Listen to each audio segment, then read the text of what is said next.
You are welcome in biology on demand class। आज class 10th chapter 6 के life process chapter की चर्चा हमें करना है। तो फर्स्ट ऑफ ऑल जानते हैं लाइफ प्रोसेस क्या है। लाइफ प्रोसेस दो वर्ड से बना है, लाइफ एंड प्रोसेस। लाइफ को सबसे पहले जानना है, लाइफ प्रोसेस जानने के लिए लाइफ क्या है। तो लाइफ को समझने से पहले आपको ये जानना है कि दुनिया में जितने ऑब्जेक्ट्स हैं उनको आप ऑलरेडी दो कैटेगरी में डिवाइड कर चुके हैं, एक लिविंग और एक नॉन लिविंग। लिविंग और नॉन लिविंग में क्या डिफरेंस है, ये डिफरेंस क्यों है। लिविंग को लिविंग हम क्यों कहते हैं, क्योंकि उनमें कुछ कैरेक्टर्स पाए जाते हैं। These characters are called character of life. तो जिस ऑब्जेक्ट में लाइफ के कैरेक्टर हैं उसे लिविंग कहते हैं, जिसमें लाइफ के कैरेक्टर नहीं हैं उन्हें नॉन लिविंग कहते हैं। अब ये कैरेक्टर्स क्या हैं, जैसे लिविंग बींग्स में ग्रोथ होती है, सेलुलर स्ट्रक्चर होती है, मेटाबॉलिज्म होता है, रेस्पिरेशन होता है, ट्रांसपोर्टेशन होता है, कॉन्शियसनेस होती है। तो ये प्रॉपर्टीज है जिन्हें हम कैरेक्टर ऑफ लाइफ कहते हैं। अगर किसी ऑब्जेक्ट के थ्रू ये कैरेक्टर शो किए जाते हैं तो हम कहते हैं उसमें लाइफ है। अब बात ये है स्टूडेंट्स कि ये characters of life living being क्यों शो कर लेते हैं। लिविंग बीइंग इसलिए शो कर लेते हैं क्योंकि उनके अंदर बॉडी में, चाहे वो यूनिसेलुलर हो चाहे मल्टी सेलुलर है, कुछ प्रोसेस चलते रहते हैं। यही प्रोसेस जो लाइफ का कैरेक्टर क्रिएट करने के लिए रिस्पॉन्सिबल हैं उन्हीं को हम कहते हैं life process. Means life process are those process which are necessary to create the living property in all the organisms। तो अब लाइफ प्रोसेस बहुत हैं, लेकिन इस चैप्टर में हम लाइफ प्रोसेस के कुछ इंपॉर्टेंट प्रोसेस को ही जानना है। इस चैप्टर में एनसीईआरटी में जिस लाइफ प्रोसेस की स्टडी करनी है उसमें फर्स्ट है nutrition, second life process is किताब के सीक्वेंस में अगर लिखें तो second is respiration,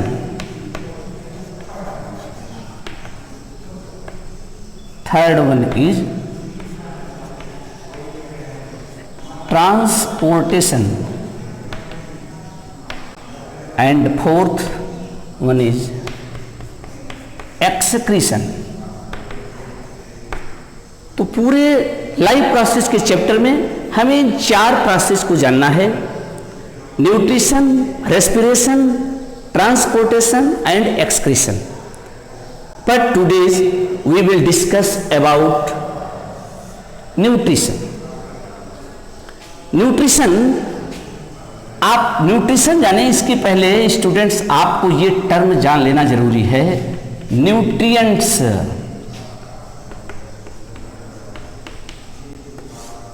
Nutrients, what are nutrients?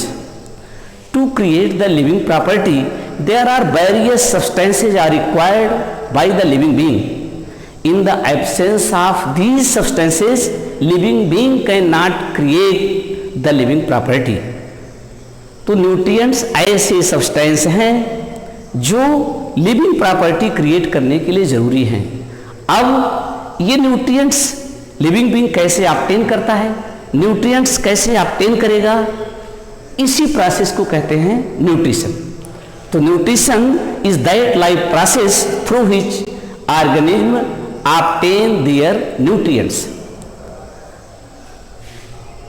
How living being obtain nutrients, it depend upon the organism, but broadly the organism can be divided in two category on the basis of nutrition.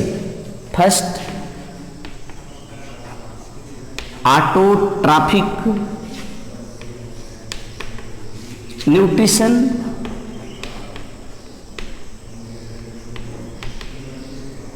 second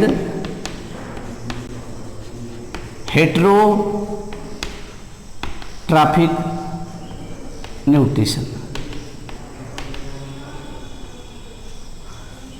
autotrophic nutrition और heterotrophic nutrition दो mode nutrition के हैं जिसके through सभी living being nutrients obtain करते हैं। और you can say there are two mode of nutrition, autotrophic mode of nutrition and heterotrophic mode of nutrition.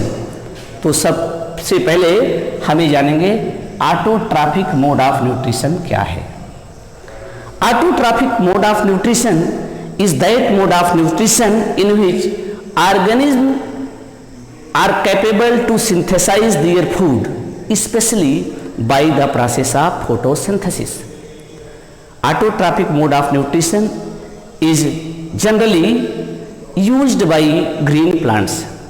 Green plants are capable to synthesize their food with the help of carbon dioxide, water in the presence of chlorophyll and light. Simply you can represent the process of photosynthesis by this equation. 6 CO2 plus 12 H2O in the presence of chlorophyll and light, that give rise to the formation of food as C6H12O6 plus 6H2O plus 6O2। Equation को देख करके हम ये define कर सकते हैं कि photosynthesis क्या है। इक्वेशन पर अगर ध्यान दें, CO2 plus H2O means carbon dioxide और वाटर के प्लस मीन्स मिलने से, यहां पर क्लोरोफिल लाइट जो लिखा गया इसका मतलब क्लोरोफिल और लाइट की प्रेजेंस में ग्लूकोज एज फूड, तो फूड का फॉर्मेशन करते हैं। तो यहां पर एक चीज आपको जान लेना है, फूड का मतलब क्या है, bunch of nutrients, that substance which have the nutrients. Nutrition nutrients को ऑब्टेन करने के लिए किया गया था, तो इसमें जो ग्लूकोज बन गया इसमें न्यूट्रिएंट्स है in the form of carbon, hydrogen, oxygen. तो इक्वेशन से अगर हम डिफाइन करें कार्बन डाइऑक्साइड फोटोसिंथेसिस को, कि फोटोसिंथेसिस क्या है,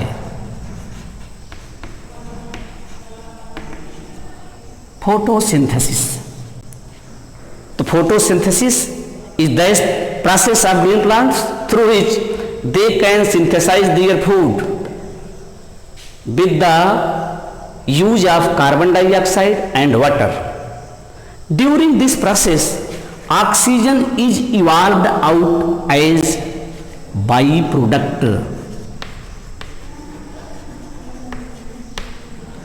Students, byproduct का मतलब ये होता है किसी प्रोडक्ट को बनाने का जिसका टारगेट होता है, उसके अलावा अगर कोई प्रोडक्ट बन जाता है प्रोसेस में, उसी को हम कह देते हैं बाई प्रोडक्ट। तो प्लांट ने ये फोटोसिंथेसिस अपने न्यूट्रिएंट्स के लिए फूड बनाया था, लेकिन ऑक्सीजन जो कि जितने भी एरोब्स हैं उनके लिए ऑक्सीजन भी मिलती है एटमॉस्फेयर में। यही ऑक्सीजन हमें जानते हैं, प्लांट्स हमें ऑक्सीजन देते हैं, लेकिन ये जान लीजिए जो ऑक्सीजन देते हैं कभी कभी कंफ्यूजन होता है कि रेस्पिरेशन में देते हैं, लेकिन ये फोटोसिंथेसिस के जरिए जाते हैं। तो एक मेन क्वेश्चन हो गया जो पूछा जाता है कि what is photosynthesis, right the equation of photosynthesis. तो इस तरीके से फोटोसिंथेसिस को डिफाइन कर सकते हैं और इसकी इक्वेशन को इस तरीके से लिख सकते हैं। दूसरी बात यह है, अब कैसे हम प्रूव कर सकते हैं कि फोटोसिंथेसिस के लिए क्लोरोफिल कंपलसरी है, लाइट कंपलसरी है, CO2 कंपलसरी है, इसके लिए एक्टिविटीज दी गई हैं। आज हम एक्टिविटीज की चर्चा नहीं करते हैं, इसको प्रैक्टिकल में भी पढ़ना है और ये एक्टिविटी बाद में बताई जाएगी, क्योंकि आज हमारा टॉपिक मेन है न्यूट्रिशन। तो एक न्यूट्रिशन का मोड आपने जान लिया, ऑटोट्रॉफिक मोड ऑफ न्यूट्रिशन। कुछ माइक्रोब्स ऐसे भी हैं जिनमें क्लोरोफिल नहीं है, but they are capable to synthesise their food, means they are autotroph. Autotroph means which can synthesise their food by the process of autotrophic mode. These are bacteria and other microbes which can use chemical energy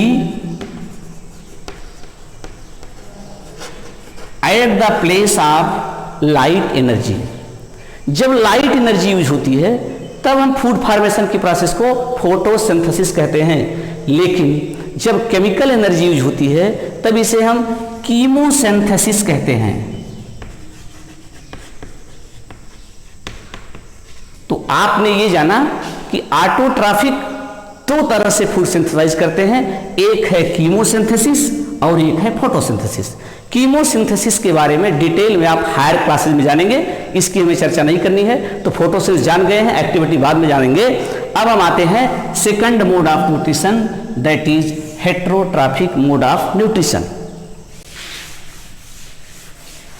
heterotrophic mode of nutrition वो mode of nutrition है जो ऐसे organism adopt करते हैं जो अपना food material synthesise करने में कैपेबल नहीं होते हैं। Those organisms which are not capable to synthesize their food, but they also have the requirement of nutrients, means they also have the requirement of food. Then question is that how they obtain their food. All the heterotrophs means those organisms which adopt heterotrophic mode of nutrition.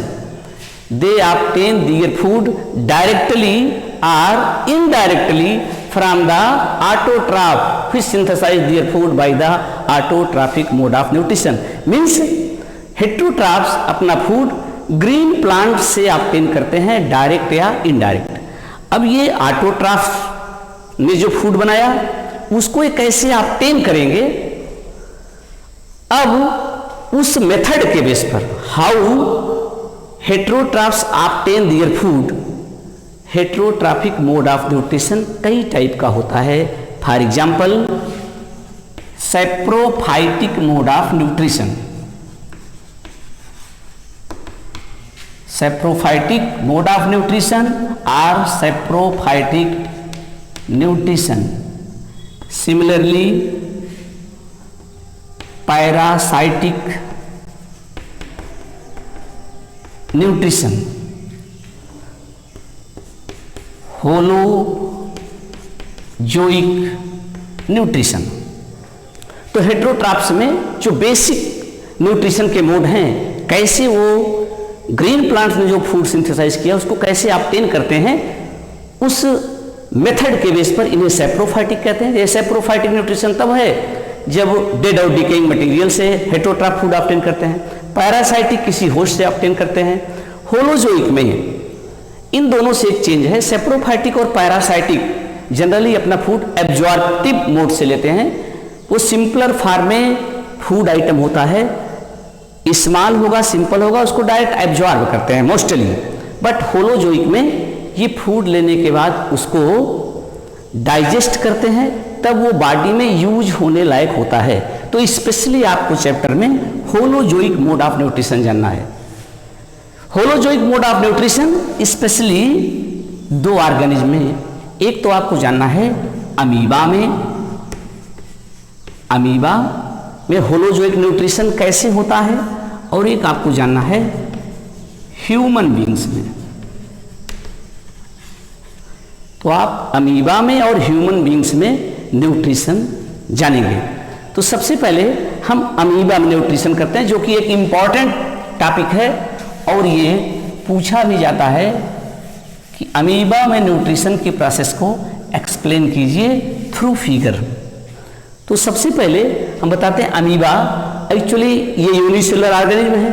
इसमें कोई particular place नहीं है जहाँ से वो food obtain करता है। जानते हैं अमीबा इरेगुलर शेप का होता है, यूनिसेलुलर है, प्लाज्मा मेम्ब्रेन है, और जगह जगह फिंगर लाइक प्रोजेक्शंस होते हैं जिन्हें कहते हैं स्यूडोपोडियम।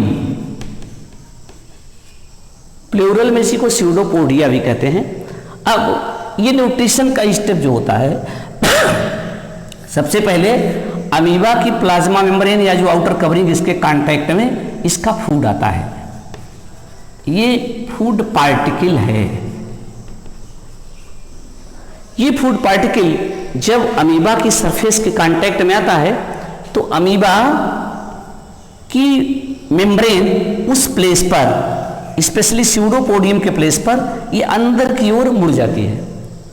अंदर की ओर मुड़ जाती है तो जनरली एक कप लाइक स्ट्रक्चर बन जाती है और लास्ट में ये मेम्ब्रेन इसको कवर कर लेती है और कवर करके अंदर की ओर ब्रेक हो जाती है, यानी food along with its covering ये अंदर आ गया। अब इसे कहते हैं फूड वैक्यूल।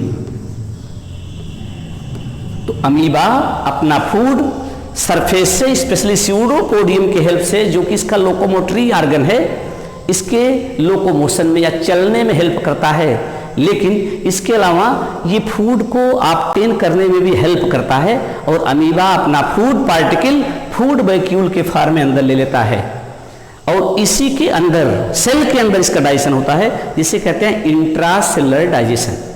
कुछ ऐसे ऑर्गेनिज्म हैं जो डेवलप्ड एनिमल्स हैं, उनमें डाइजेशन एलिमेंट्री कैनाल में होता है, डाइजेस्टिव सिस्टम में होता है, इसके बाद वो पहुंचता है अंदर। डाइजेस्ट हो जाने के बाद सिंपलर फॉर्म में सर्कुलेटरी सिस्टम के थ्रू पूरी बॉडी पहुंचता है, लेकिन डाइट ले लिया और डाइजेशन यही होता है। तो जब सेल के बाहर डाइजेशन होता है, इसे कहते हैं एक्स्ट्रा सेलुलर डाइजेशन, जिसे डिटेल में ह्यूमन बीइंग में जानेंगे। और अगर ये सेल के अंदर डाइजेस्ट होता है, इसे कहते हैं इंट्रा सेलुलर डाइजेशन। तो अमीबा में इंट्रा सेलुलर डाइजेशन होता है। Intra cellular digestion means digestion inside the cell. तो सभी यूनिसेलुलर में जितने भी एनिमल हैं, अगर उनमें इंट्रासेलुलर डाइजेशन हो रहा है मीन्स सेल के अंदर हो रहा है। कुछ मल्टीसेलुलर में भी होता है, जैसे स्पंज हैं या सिलेंट्रेट्स हैं, उनमें भी होता है। तो ये फूड वैक्यूल के फॉर्म में आता है और बाद में डाइजेशन के बाद वैक्यूल में जो फूड का डाइजेस्टेड पार्ट था वो यहाँ से निकल जाएगा बाहर, अनडाइजेस्टेड पार्ट यहीं पर रहता है और लास्ट में इसे बॉडी से बाहर निकाल दिया जाता है। इसके लिए भी कोई पर्टिकुलर प्लेस नहीं है और इसे कहते हैं egestion. Egestion means removal of undigested food from the body to outside. Undigested food के बॉडी से एलिमिनेट करने की प्रोसेस को ही कहते हैं ईजिशन। तो अमीबा में ये विथ फिगर स्टेप आ गया कि कैसे इसमें न्यूट्रिशन होता है। हमने कहा था कि हेटेरोट्रॉफिक मोड ऑफ न्यूट्रिशन में होलोजोइक के अंदर अमीबा में और ह्यूमन बीइंग्स में जानना था। तो अब हम चर्चा करते हैं ह्यूमन बीइंग्स में कैसे न्यूट्रिशन होगा। ह्यूमन बीइंग्स या जितने भी डेवलप्ड एनिमल्स हैं उनमें न्यूट्रिशन की प्रोसेस 5 स्टेप में कंप्लीट होती है। तो हम ये कह सकते हैं nutrition in human beings. Human beings में न्यूट्रिशन या अदर डेवलप्ड में ये न्यूट्रिशन 5 स्टेप में कंप्लीट होता है। These steps are: first, injection of food.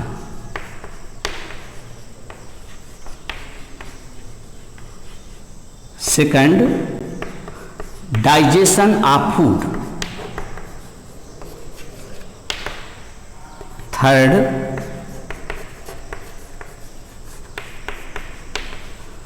Absorption of food. And fourth, assimilation of food. And last और फिफ्थ, दैट इज ईजिशन।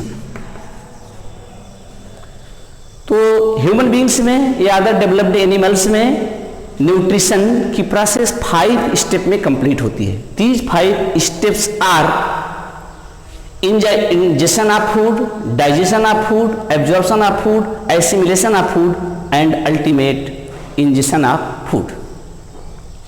तो simply पहले हम जानते हैं कि ये स्टेप्स हैं क्या।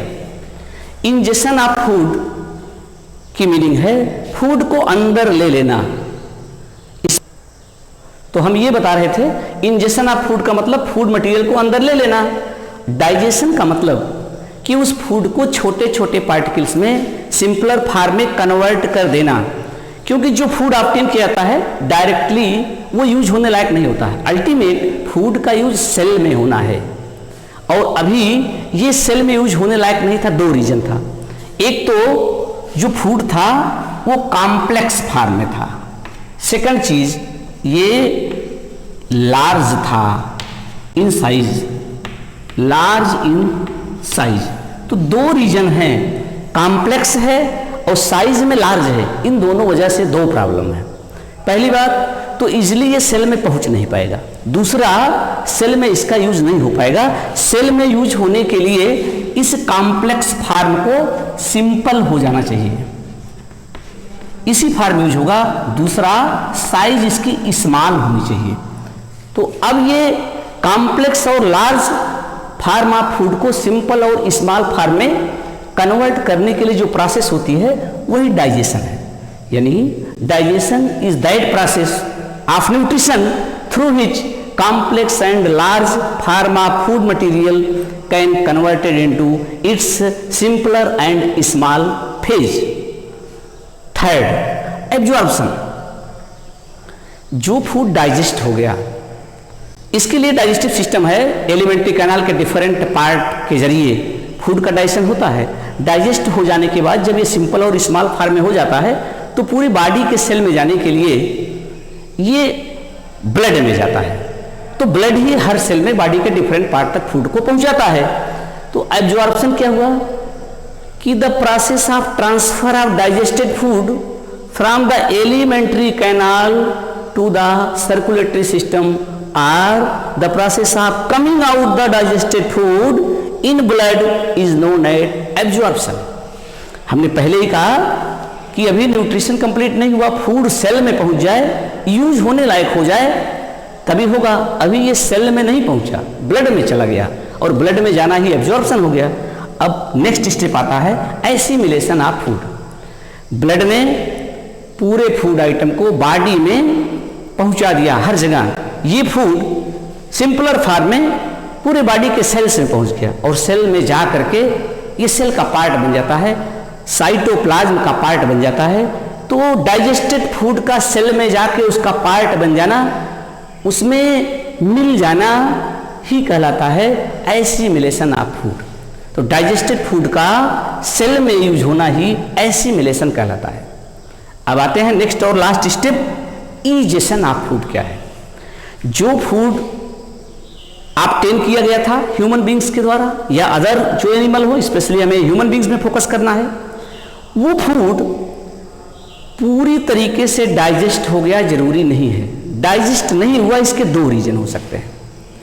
फर्स्ट रीजन कि वो डाइजेस्ट होने वाला हो ही नहीं, क्योंकि फूड में कुछ ऐसे पार्ट होते हैं जिनका डाइजेशन नहीं हो पाता है।